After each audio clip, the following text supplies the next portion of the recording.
அனைவருக்கும் வணக்கம். நம்ம டெய்லியும் ப்ரிலிம்ஸ் பாயிண்ட் ஆஃப் வியூல 5 questions பார்க்குறோம். இன்னைக்கு என்ன questions இருக்கு அப்படிங்கிறத பார்ப்போம். First question, who is appointed as the new chief secretary of Tamil Nadu அப்படின்னு கேட்டிருக்காங்க.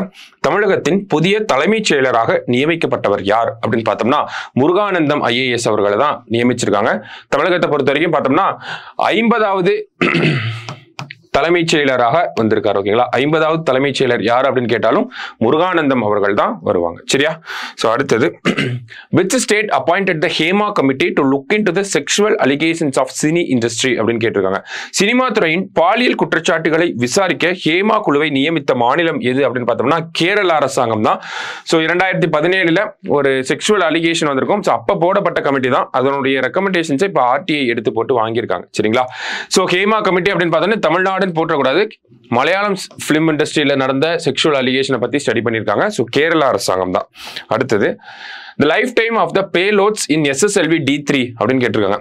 SSLV D3 பணியில் உள்ள ஆய்வு கருவிகளின் வாழ்நாள் என்ன அப்படின்னு கேட்டிருக்காங்க. ஸோ EO SIR அப்படிங்கிற ஒரு பேலோட் இருக்கு, GNSS-R அப்படிங்கிற ஒரு பேலோட், அடுத்தது SIC UV டாசிமீட்டர் அப்படின்னு சொல்லி 3 பேலோட்ஸ் இருக்கு. நம்ம டிஎன்ஏல பார்த்துருப்போம் இதெல்லாம். ஓகேங்களா? ஸோ இந்த 3 பேலோட்ஸோட லைஃப் டைம் என்ன அப்படின்னு பார்த்தோம்னா 1 year அப்படிங்கிறது தான் இதோட லைஃப் டைம். சரிங்களா?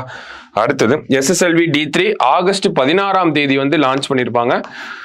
ஸ்ரீஹரிகோட்டால இருந்து நமக்கு லான்ச் பண்ணியிருக்காங்க. சரியா? Earth observation satellite. ஓகேவா? EOS 8 அப்படிங்கிறது தான் எர்த் அப்சர்வேஷன் சேட்டலைட்.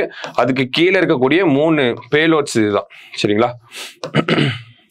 அடுத்தது, முதல்வர் மருந்தகம் scheme is introduced in which state அப்படின்னு கேட்டிருக்காங்க. முதல்வர் மருந்தகம் திட்டம் எந்த மாநிலத்தில் அறிமுகப்படுத்தப்பட்டது அப்படின்னு கேட்டிருக்காங்க.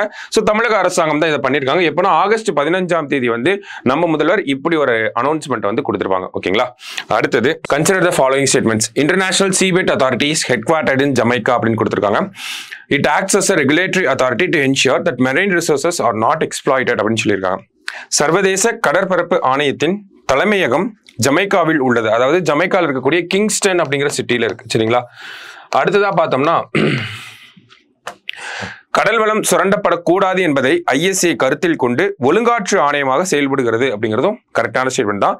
ஸோ ரெண்டுமே கரெக்ட் தான். ஸோ போத் கரெக்ட் அப்படிங்கிறது தான் கரெக்ட் ஆன்சர். சரிங்களா?